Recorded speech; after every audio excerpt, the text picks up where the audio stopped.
ABP साउंचा जोश जज्बा जुनून। देखिए, आज हरियाणा पूरे देश में बेरोजगारी में फिर नंबर 1 हो गया और जो सरकार की जो पॉलिसी चल रही है उसके हिसाब से बेरोजगारी और तेजी से बढ़ेगी। एक तो रोजगार जो है सबसे ज्यादा कृषि क्षेत्र में मिलता है। किसान बैठे हैं हड़ताल पे, वहां बेरोजगारी है, लेकिन सरकार ने भी खास तौर पे हरियाणा निवासियों की, जैसे अभी बिजली कंपनियों में जो इन्होंने एसडीओ भर्ती करे है, 99 में से 90 भर्ती किए, 9 वेटिंग लिस्ट हैं, उसमें से केवल 22 हरियाणा के जनरल कैटेगरी के, जबकि ये कह रहे हैं हम तो 75% जो है हरियाणियों को देंगे। इसी प्रकार से पहले भी किए थे, उसमें 80 में से 78 बाहर के थे एसडीओ जो लगाए, और सारे अब लोग हैं इनकी, तो बहुत वास्ट मेजॉरिटी जनरल कैटेगरी में बाहर के ही मिलेंगे। और अब और भी, क्योंकि जनरल 50% तो रिजर्वेशन एससी एसटी की थी, तो हरियाणा डोमिसाइल को मिली थी। अब जो डोमिसाइल की आयु जो है ना, उसकी अवधि 15 साल से घटाकर 5 साल कर दी। इससे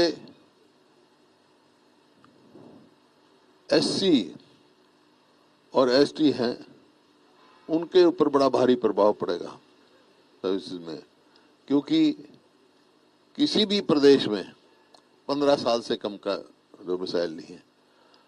जम्मू कश्मीर में आपको मैं दिखाऊं, आज ही आया हुआ शायद, जम्मू कश्मीर में भी अभी जो अनाउंस की है सेंट्रल गवर्नमेंट ने, 15 साल का किया है। अमित शाह की स्टेटमेंट है, निकालिए भाई, निकालिए अमित शाह स्टेटमेंट होगा। इससे एक तो एससी एसटी में फर्क पड़ेगा, और जो ये सरकार ने ढकोसला किया था, कानून बनाया था कि प्राइवेट कंपनियों में 75% हरियाणवी होंगे, तो वो कहाँ होंगे? जो 5 साल तो कोई भी रहा तो वो हरियाणवी हो गया क्या? 15 साल रहे तो इसका मतलब हरियाणा के तो को नहीं मिलेगा। ये देखिए, अमित शाह ने किया कश्मीर में नया डोमिसाइल नियम का ऐलान। अब 15 साल तक रहने वाला कहलाएगा निवासी। जम्मू कश्मीर में 15 साल की करें, जहां 370 ने खत्म किया है, और ये 15 साल से घटाकर 5 साल की है। इसको तुरंत वापस लेना चाहिए, ताकि हरियाणा में जो बेरोजगारी फैली हरियाणियों को उनका हक मिलना चाहिए। और जो इनका जो वायदा था, आज Faridabad, Gurgaon, in private companies में देखो कि ये कह रहे हैं हरियाणवी के 75% लगेंगे, तो अब तो कोई नंबर ही नहीं आएगा 5 साल के डोमिसाइल के बाद। ये बड़ा भारी धोखा होगा, क्योंकि ये तो बेरोजगारी बढ़ाने पे लगे हुए हैं। जैसे ग्राम सचिव की पोस्ट थी, वो एग्जाम हुआ, वो पोस्ट विड्रॉ हो गई। पीजीटी संस्कृत हो गई, और अब आज टीजीटी इंग्लिश भी कर दी, ये विड्रॉ कर ली। ग्रुप डी में जो स्पोर्ट्स कोटे में 1500 बच्चे लगाए थे, वो हटा दिए।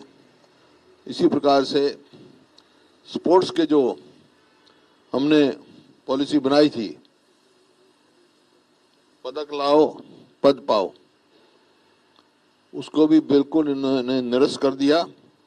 अब आगे स्पोर्ट्समैन, अंतरराष्ट्रीय स्तर का भी स्पोर्ट्समैन होगा, ना तो एचसीएस भर्ती होगा, एचसीएस बन सकेगा, ना एचपीएस बन सकेगा।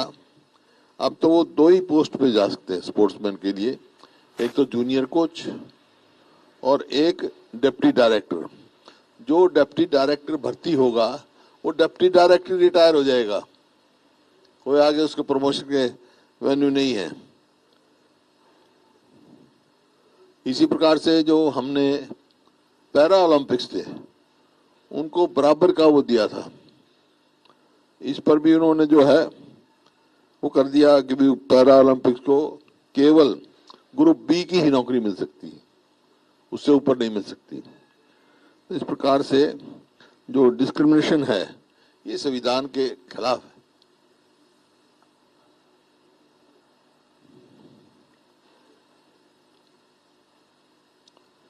महंगाई, जैसा मैंने कहा कि महंगाई बढ़ रही है,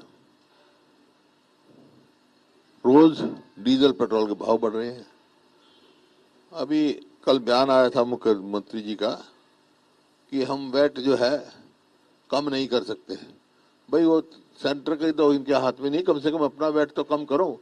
जो हमारे में 9 दशमलव कुछ था वो आज इनका 17.22 डीजल पर हो गया, 26.25 पेट्रोल पर हो गया। जबकि और हमारे पड़ोसी हैं, राज्य हैं, तो दिल्ली है, चंडीगढ़ है। दिल्ली में जो है डीजल पर 11.68% वैट और चंडीगढ़ में 14%, 14.2। इसी प्रकार से पेट्रोल पंजाब में भी जो है डीजल पर वैट कम है, 15 बेसिक जो वैट है 15.98 है। हरियाणा में पेट्रोल 26.25, दिल्ली में 20.61 और चंडीगढ़ में 22.45। मतलब कभी तो ये टाइम था हमारे समय में कि डीजल हिंदुस्तान में सारे अड़ोसी पड़ोसी प्रदेशों में सबसे सस्ता मिलता था।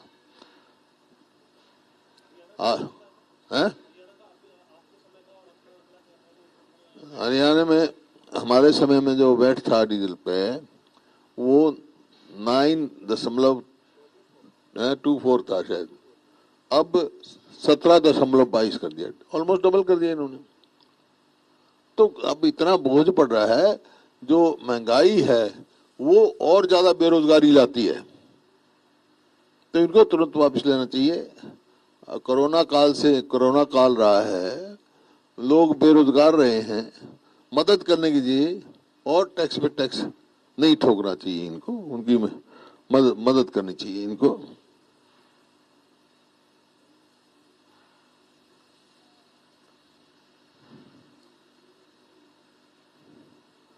बाकी घोटाले जो आए हैं आपके सामने, चाहे वो रजिस्टर घोटाला हो और शराब का घोटाला, उसकी तो कहानी अलग है। एसआईटी बनाई गई, आज तक एसआईटी की रिपोर्ट पब्लिक नहीं की गई, और जो मेरे को पता लगा है कि एसआईटी की रिपोर्ट जिस दिन पब्लिक होगी ये सरकार हिल जाएगी, क्योंकि वहां बाय नेम उन्होंने कुछ अंकित किए हैं और उस रिपोर्ट को दबाने का प्रयास हो रहा है। इसी प्रकार से रजिस्ट्री में हजारों करोड़ के घोटाले हो गए, लेकिन राहत देने का काम नहीं। घोटाले रोको, आपकी वैसी आमदनी बढ़ेगी।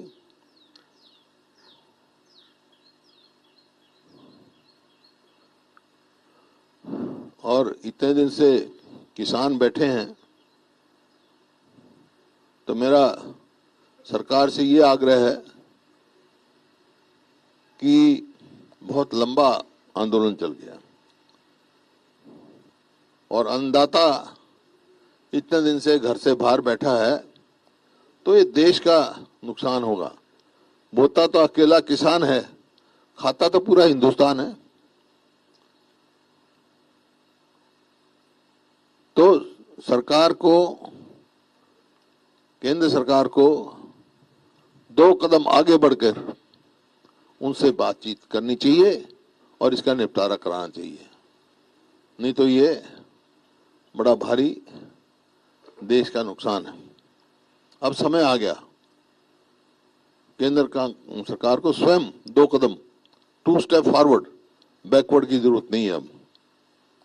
अब 2 स्टेप फॉरवर्ड जाके उनका फैसला कराना चाहिए। 2 कदम ये आगे जाएंगे तो 1 कदम किसान भी बढ़ेगा, ताकि इसका समाधान निकले।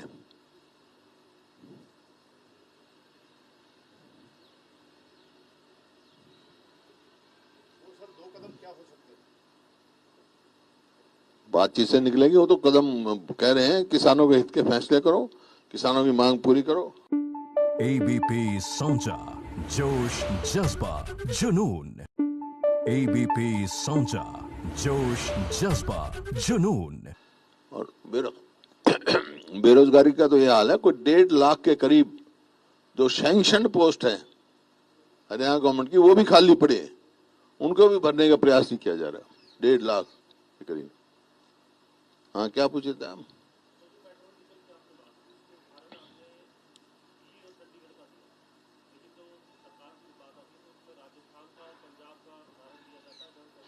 पंजाब में तो बेसिक वेट कम है, बेसिक वेट कम है। जो फर्क पड़ा है वो वेट के ऊपर जो उन्होंने बनाया ना, ये इनने माना 5% लगाया, उन्होंने 10% लगा दिया, इनने भी लगा रखा है, उसका ही अंतर है। बाकी बेसिक वेट पंजाब में कम है। सवाल ये है कि जब हमारी सरकार थी उस टाइम दिल्ली, चंडीगढ़, राजस्थान, पंजाब सबसे सस्ता था, बोर्ड लगे हुए थे, ये पहले पंप पे लगे थे, सबसे सस्ता डीजल। आज ये जो तेजी से भाव बढ़ रहे हैं, इसका असर हर चीज पे पड़ रहा है। पेस्टिसाइड्स भी महंगा हो रहा है, खाद भी महंगा हो रहा है, तो कहीं तो राहत देने की हरियाणा सरकार तो पहल करे।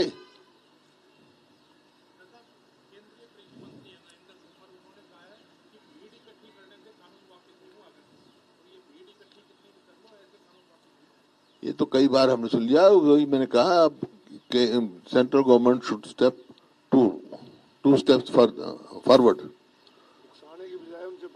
फॉरवर्ड लेनी चाहिए, बात करनी चाहिए, तभी किसान भी एक कदम आगे जाएंगे। अब समय आ गया, बहुत लंबा समय हो गया, और ये देश के हित में नहीं है।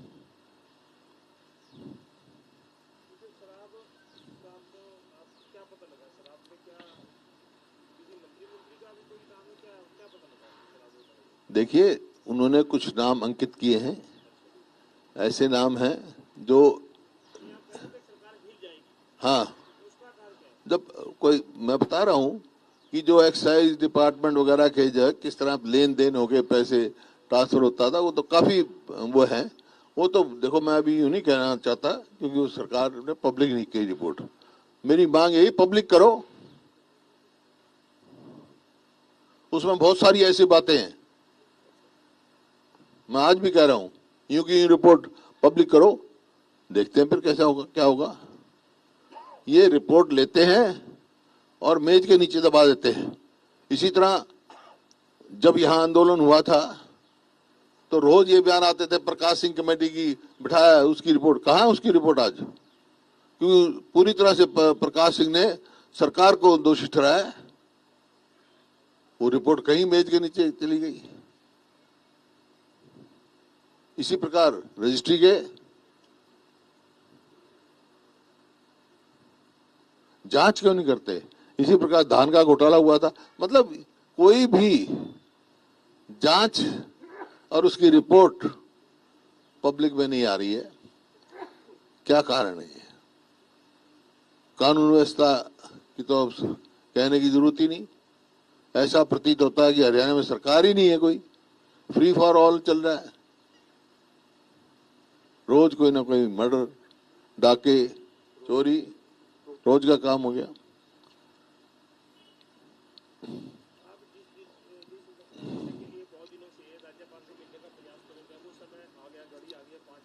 हाँ, अभी जो फैसला था विधायक दल की बैठक का कि किसी सरकार के खिलाफ अविश्वास प्रस्ताव किसी कानूनों को लेके आएंगे, अविश्वास प्रस्ताव लेके आएंगे इस सरकार के खिलाफ, क्योंकि ये सरकार लोगों का भी विश्वास खो चुकी है और विधायकों का भी।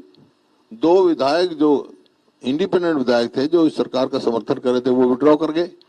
बाकी रोज बयान दे रहे हैं सरकार के खिलाफ। मतलब एक जो इनके सहयोगी दल है, उनके तो कई 1-2 विधायक का मैंने पढ़ा कि सबसे भ्रष्ट सरकार ये हुई है। तो पता लग जाएगा जब मैं विश्वास प्रस्ताव लेके आएंगे तो पता लग जाएगा, या तो चेहरे बेनकाब होंगे या जो कौन कहां खड़ा पता लग जाएगा।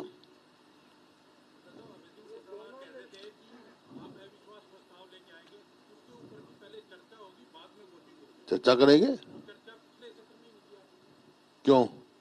फिर लेके कहा है? मैं अविश्वास प्रस्ताव लेके नहीं आया हूं। तो अविश्वास प्रस्ताव पे होगी चर्चा।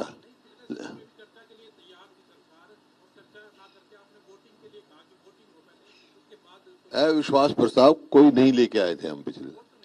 फिर उसके बगैर चर्चा का मायने क्या है? सरकार तो वैसे ही भाग गई थी छोड़ के असेंबली।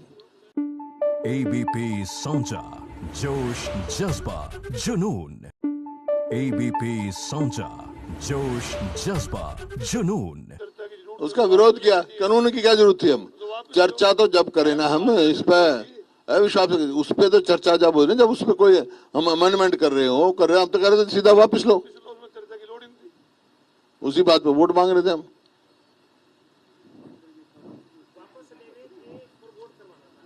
नहीं, हम तो हैं, हाँ, धन्यवाद प्रस्ताव पे कह रहे थे। बाकी उस पर चर्चा तो कोई नहीं। हमने तो कहा था वापस करो, और जब ये अड़ियल रवैया देखा कि हम फिर जब वॉकआउट किया हमने,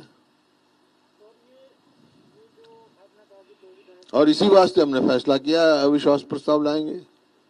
उसमें दिमान साहब ये था कि ये सरकार से मांग कर रहे थे कि आप सर्वसम्मति से एक प्रस्ताव लाओ।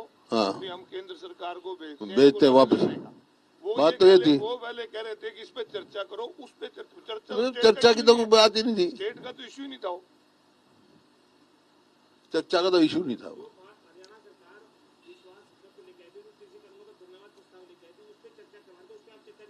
नहीं, चर्चा ही नहीं। हमने कहा था इनको वापस करो। वापस वो चर्चा की जरूरत नहीं। चर्चा तो जब हो ना, तो कोई अमेंडमेंट सजेस्ट करें हम, कोई बात हो ना, अमेंड कर सकते ना छेड़ सकते उनको। आप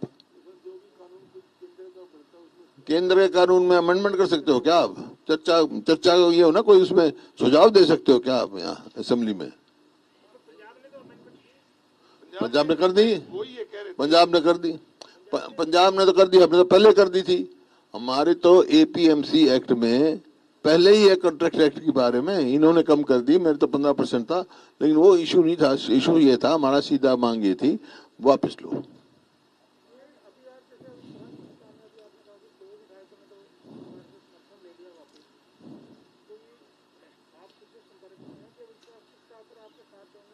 देखिए, तो मैं आपको नहीं बताऊंगा। नहीं, आप संभावना तो राजनीति में कभी जो है ना चलती रहती है, लेकिन बताऊंगा नहीं आपको ये बात। मैं तो बताया, ये तो चेहरे भी बेनकाम हो गया आपके सामने, तो कुछ होगा।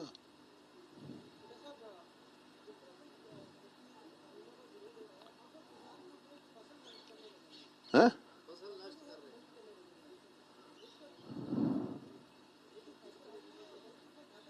देखिए, ये तो इसका आंदोलन का नेतृत्व तो स्वयं किसान कर रहे हैं। हम तो ये कह रहे हैं भी जो कानून है ये किसान के हित में नहीं है, सरकार को वापस ले जी। इसी वास्ते मैंने कहा केंद्र, अब समय आ गया, बहुत लंबा समय हो गया, केंद्र सरकार को बिल्कुल 2 कदम आगे लेकर इस बात का समाधान निकालना।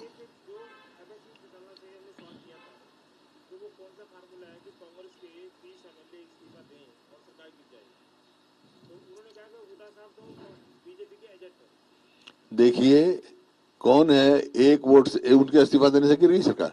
अब समय, इस जो जन विरोधी सरकार है हरियाणा में, समय तो था इकट्ठा होकर लड़ने का। जब प्रजातंत्र में 2 ही जगह है ना जो लोगों ने चुन के भेजा है उनकी लड़ाई लड़ने के लिए, एक असेंबली, एक पार्लियामेंट। आप असेंबली छोड़ के भाग जाओ,